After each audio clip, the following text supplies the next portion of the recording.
लोहगड किल्ल्यावर जाताना पहिल्या टप्प्यामध्ये हा समोर दिसतोय हा पवना जलाशय आणि इथे खाली हे काही रिसॉर्ट्सचं काम चालू आहे.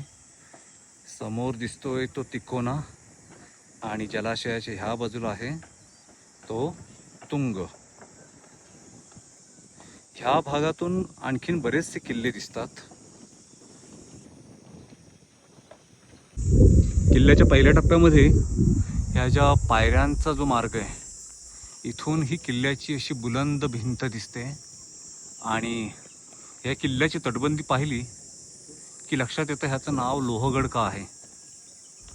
ही लोखंडी चिलखतासारखी ही किल्ल्याची तटबंदी आहे.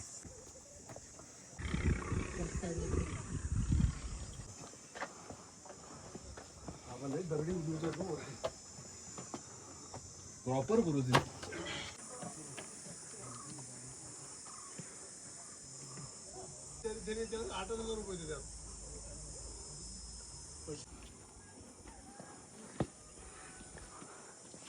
लोहगड किल्ल्याला एकूण 4 दरवाजे आहेत. त्यातला सर्वात पहिला लागतो हा गणेश दरवाजा.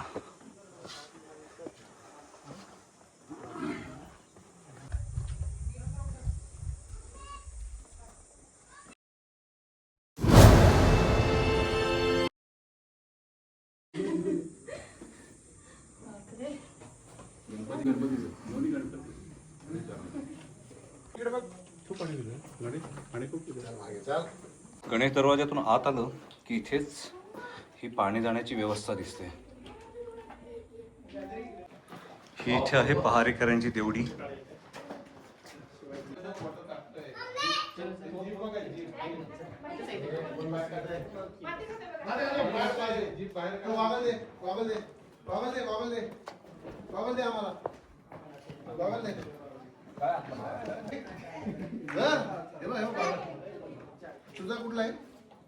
शिवाजी महाराज की बाबू इकडे बघ. शिवाजी महाराज की दे. तुझं नाव काय? इशिता. हा आणि तू कितवी मध्ये? आणि तू कितवी मध्ये कुठल्या स्टँडर्ड मध्ये तू? UKG बी. आता मी फर्स्टला जाणार. ओके. मग हा फोर्ट कुठला आहे माहितीये तुला? ह्या फोर्टचं नाव काय? लोहगड. हा गुड.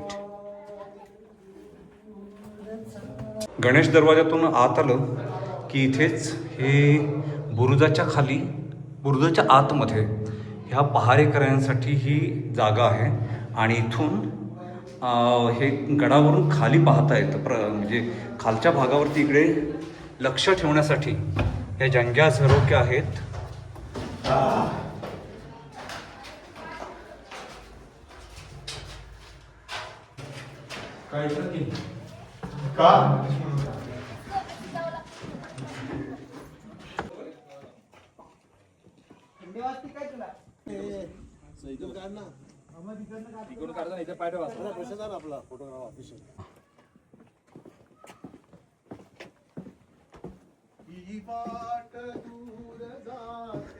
गणेश दरवाजातून वर आल्यानंतर ह्या इकडे बुरुजाकडे येण्यासाठी तो तिथे एक दरवाजा लागतो आणि हा इथे एक टेहळणीसाठी हा प्रशस्त असा बुरुज आहे आणि ह्याला तोफा डागण्यासाठी वगैरे अगदी मोठमोठे झरोके आहेत.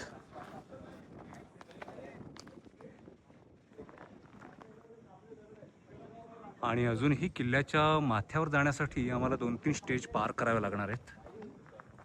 लोहगडावरून समोर दिसतोय हा विसापूर किल्ला. हा लोहगडाचाच जुळा भाऊ म्हटलं जातं किंवा जोड किल्ला. अजून एक हे तू पण उभा राहू शकतो.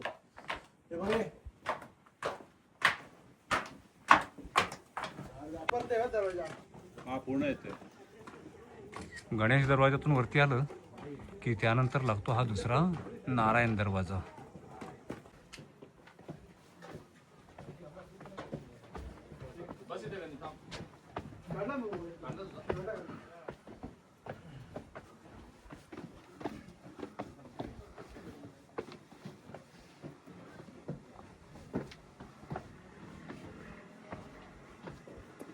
आणि हा गडाचा दुसरा दरवाजा.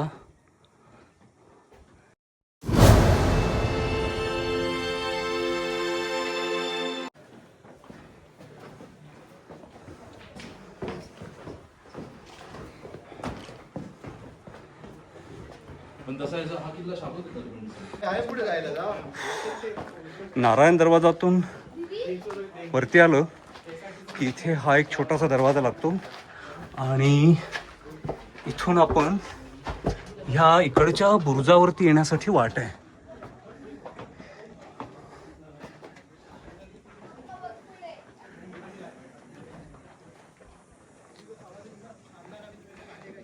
हा भाग म्हणजेच त्यावेळेचं शौचकूप होतं. हे शौचकूप होतं.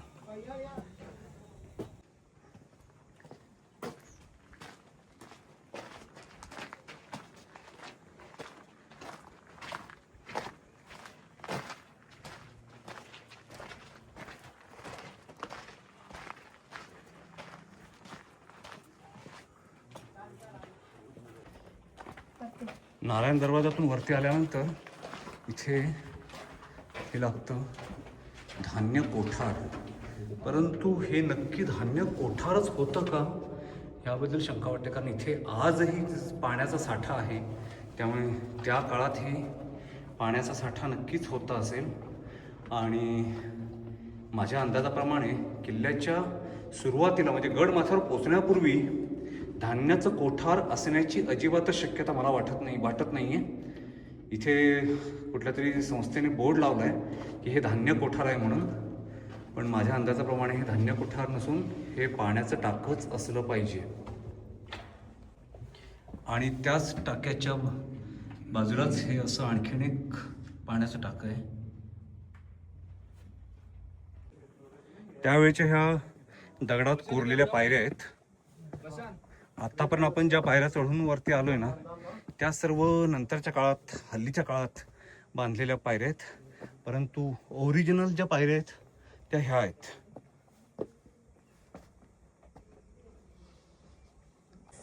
त्या खालच्या बुरुजाकडून त्या मरकट लीला करत इथे वरती पोचलाय.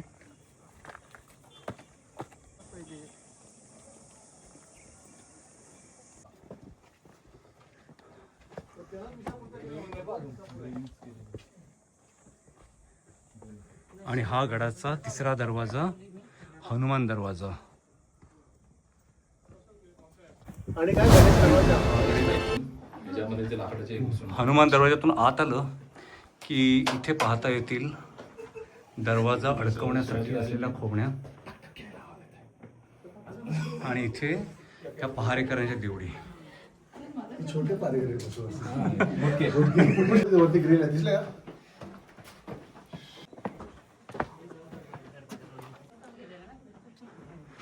हनुमान दरवाजातून आत आल्यानंतर वरती आल्यानंतर हा आणखीन एक दरवाजा लागतो. आणि या दरवाजातून आत आलं की इथे ही पहारेकरांची देवडी. इथे हे पहारेकरी BMC पहारेकरी बसलेत.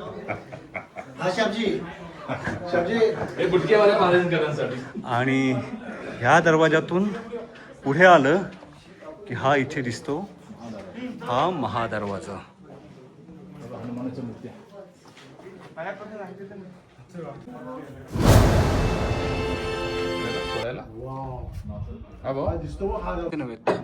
नाही पण असू शकतात. हे काय ते हे कसलं आहे. महादरवाजातून आत आलं की ह्या किल्ल्याचे जी ठिकाणं पाहण्यासारखी आहेत त्यांचे फोटो आणि त्यांची माहिती इथे दिसते. हा याच्यात दरवाजा नाही.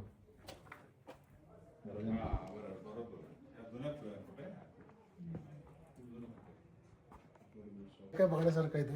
महादरवाजातून आत आलं की इथे ह्या कमानीतून आपण पलीकडे झाल्यानंतर आपला गड प्रवेश होतो. आणि इथं सुद्धा काही अवशेष दिसत आहेत.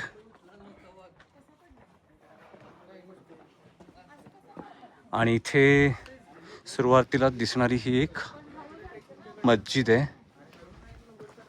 आणि ह्याच मस्जिदीच्याच बाजूला मस्जिदीच्या समोर हे असं चुन्याच्या घाण्याचं जातं आहे. आणि बाजूला असलेली ही सदर. सदर म्हणजे सभा घेण्याचं ठिकाण, सभागृह.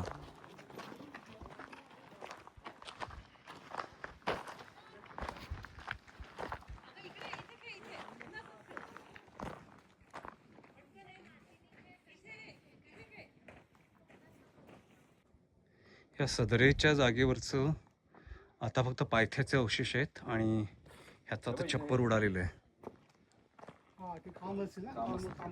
सदरेच्या समोरच्या भागामध्ये असलेलं हे कन्स्ट्रक्शन हे महालांचे अवशेष आहेत.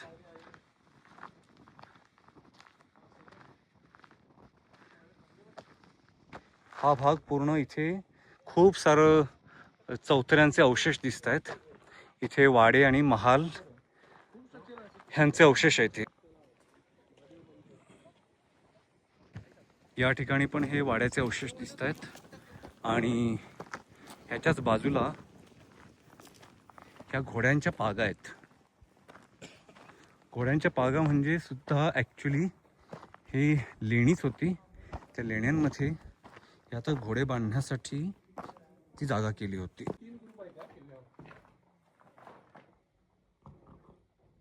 ही लेणी आता बंद आहे तिथे, त्यामुळे आज जाता येणार नाही आहे किंवा मी आज जाण्याचा प्रयत्न करून बघतो जर दरवाजा उघडा असेल तर.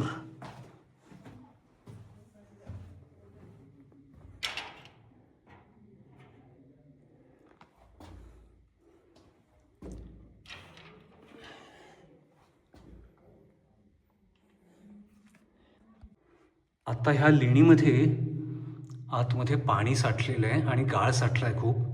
परंतु ही लेणी खूप प्रशस्त अशी लेणी आहेत आतमध्ये आणि आतमध्ये पुढे खोल्यांचे कक्षाचे अवशेष पण कक्ष पण दिसत आहेत. इथं या व्हिडिओमध्ये इथं पाहू शकाल. नंतरच्या काळामध्ये ह्या लेणींचा वापर हा धान्य कोठारं किंवा घोडे बांधण्यासाठी वगैरे केला जात होता. बाजूला असलेल्या ह्या केवमध्ये सुद्धा इथे आतमध्ये बांधकाम केलेलं दिसतंय.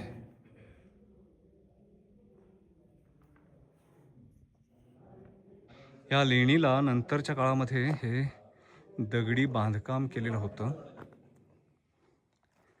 आणि ही जागा नंतर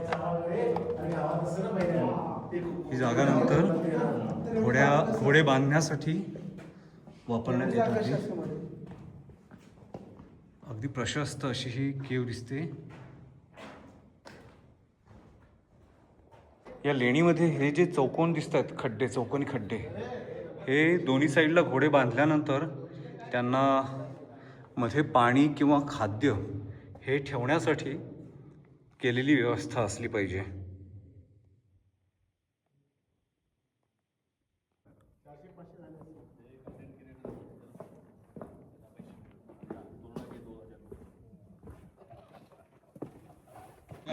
हा इथे जो वाडा होता त्या वाड्याचा हा टॉयलेट आहे. पण आता ह्याची ड्रेनेज सिस्टम कुठून होती, कशी होती, ते एक विचार करण्यासारखी गोष्ट आहे. आणि ह्या वाड्याच्या मागील बाजूस हे पाण्याचं मोठं टाकं आहे. पण आता ह्याच्यातलं पाणी पूर्ण हिरवं झालंय, खराब झालंय की जे वापरता येऊ शकणार नाहीये. गड माथ्यावर असलेलं हे महादेवाचं मंदिर आणि इथे समोर दिसतोय हा नंदी. हा किल्ला खूपच मोठा असल्यामुळे इथे पाण्याचा मुबलक साठा होता आणि गड माथ्यावर आल्यानंतर इथे दिसतं हे बांधीव त्र्यंबक तलाव.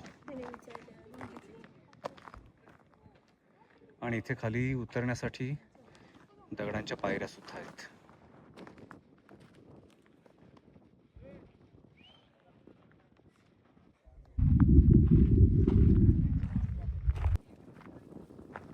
गडावर इथं आणखीन एक पाण्याचं टाकं दिसतंय. हे थोडा भाग नैसर्गिक आणि थोडा भाग खोदीव. या पाण्यामध्ये इथे मासे पण दिसत आहेत.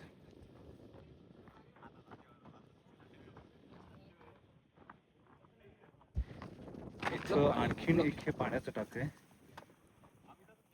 इथलं पाणी पण आता खराब झालेलं आहे आणि इथून थोडंसं पुढे गेलं की ह्या भागात पाण्याची मोठी टाकी दिसत आहेत, परंतु ही टाकी आता इथे गाळ साचला आहे आणि ही आता पूर्ण बुजलीत.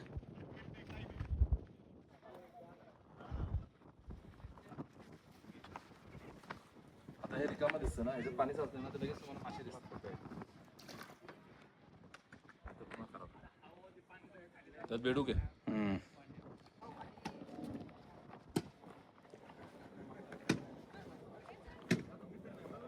गडावर पाण्याची खूप सारी टाकी आहेत, कारण गड खूप मोठा आहे आणि त्यामुळे ऑफकोर्स तेवढं सैन्य आणि तेवढं वस्ती ह्या किल्ल्यावरती होतीच, त्यामुळे पाण्याची तेवढी व्यवस्था असणं गरजेचं सुद्धा आहे.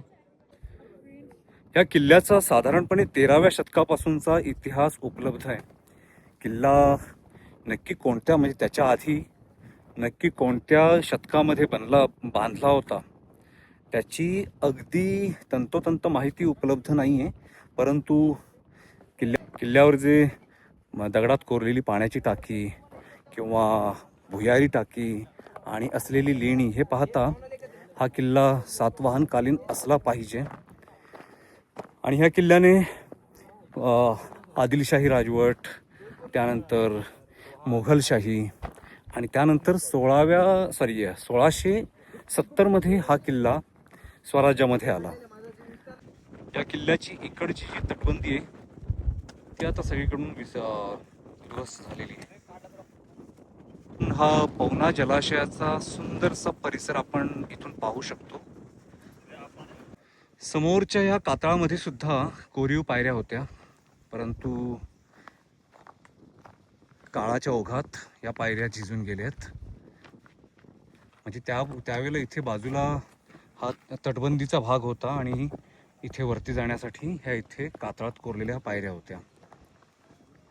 समोर दिसतोय हा लोहगडाचा विंचू काटा. विंचू काटा म्हणजे एक माचीच आहे किल्ल्याची, जी लांबपर्यंत पसरलेली डोंगराची निमुळती रांग आहे. कड्याचा भाग आहे तो आणि हे ह्या किल्ल्याचं वैशिष्ट्य आहे. त्यामुळे आता आपण त्या विंचू काट्याकडे चाललोय. भागामध्ये सुद्धा पाण्याची खूप सारी टाकी आहेत आणि ती सर्व दगडात कोरलेली टाकी आहेत. इथे हे एक छोटंसं टाकं दिसतंय, पण हे आता हे पण बुजलंय. ह्याच्यात पण मासे. आणि इकडच्या भागामध्ये हे असं एक प्रशस्त मोठं टाक आहे, पण हे आता ह्याच्यामध्ये आता गाळ साचलेला आहे.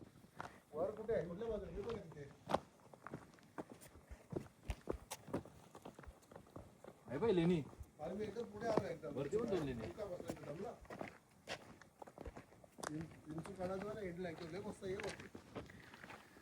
आणि गडावरती सुद्धा एक लेणी दिसत आहेत. चला आज जाऊन पाहूया.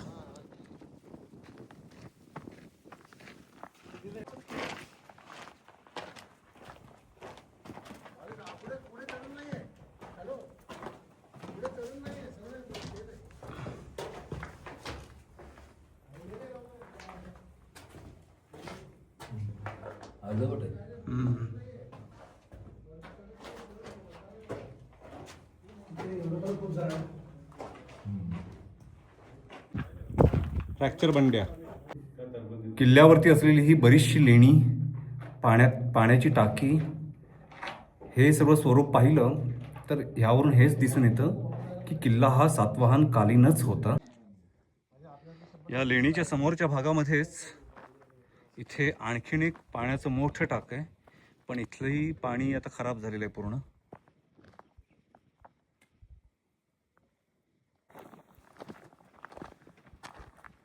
बाबू गॉगल कुठे गेला तुझा? कुठे गॉगल? बघून झाला तुमचा किल्ला? Done, finish. एंड पर्यंत जाऊन आले तुम्ही? एंड पर्यंत जाऊन आले. तिकोना कोणतं आहे? तिकोना बघा. तो तिकडचा तिकडे. बरं आता परत एकदा बोल बाबू. शिवाजी महाराज की. समोर दिसतोय तो विंचू काटा आणि हा समोर जो उभा आहे हा विंचू. विंचू इकडे. विंचू. तात्या विंचू. इथून अगदी समोर दिसतोय हा किल्ले विसापूर. किल्ले विसापूर आणि लोहगड यांच्यामध्ये फक्त एका खिंडीचं किंवा एका दरीचंच अंतर आहे. विंचू काठाकडे जाणारी वाट हा गेट बंद केलेला आहे, त्यामुळे आता थोडंसं या रेलिंग खालून जावं लागेल.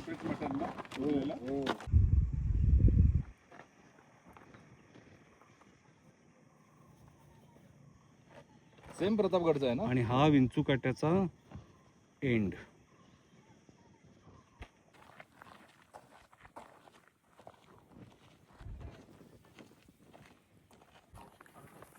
हा किल्ला फारच प्रशस्त असल्यामुळे हा किल्ला फिरण्यासाठी कमीत कमी 2-2.5 तासांचा तरी वेळ लागू शकतो. आणि इथे खूप सारे अवशेष पाहण्यासारखे आहेत. खूप सारी लेणी दिसतात इथे. पाण्याची टाकी आहेत, बऱ्याच ठिकाणी ढासळलेली तटबंदी, असं खूप सारं ह्या किल्ल्यावरती पाहता येऊ शकतं. समोर दिसणारा हा भाग हा किल्ल्याचा बालेकिल्ल्याचा भाग आहे. आणि कुठल्या तेच मी बघतोय. आणि ही इथे कुठली तरी विरगळ दिसते, समाधीचा भाग दिसतोय.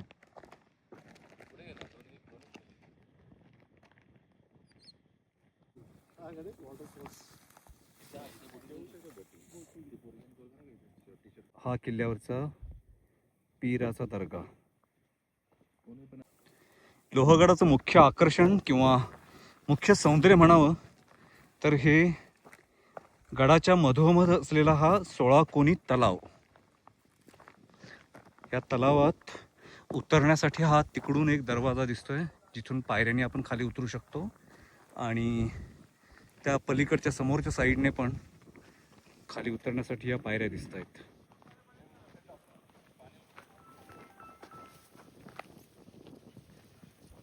यावरून कल्पना येऊ शकते की त्यावेळेला गडावर किती माणसं होती असतील. जर पाण्याचा एवढा साठा इथे दिसतोय म्हणजे त्यावेळेला किती मोठ्या प्रमाणात सैन्य, लोकवस्ती ह्या किल्ल्यावरती होती.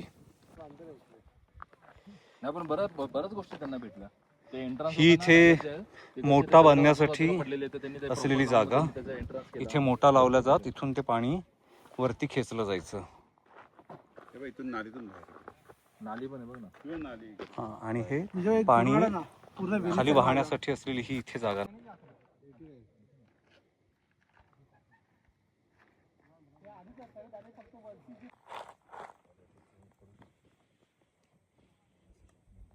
इथे असलेल्या शिलालेखाप्रमाणे इसवी सन 1789 मध्ये नाना फडणवीस यांनी ही बारव बांधून घेतल्याचं नमूद केलेलं आहे. हा शिलालेख इथे आहे, परंतु आता तो झिजलेला असल्यामुळे तो वाचता येणं शक्य नाहीये. पण पाणी केवढं होईल पाईपलाईन टाकली. कारण नैसर्गिक उतार आहे ना. कुत्रीगडला असंच ना, ते खाली पाईपलाईन टाकली.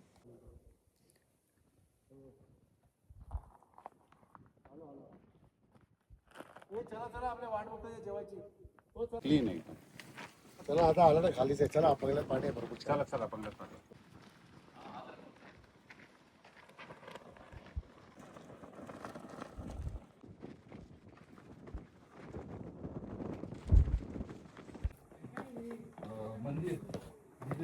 गड फेरी पूर्ण करून आता आम्ही गड उतरायला सुरुवात केली. महाराष्ट्र गव्हर्नमेंटने त्याला पैसे दिलेत ना, अनुदान दिलंय.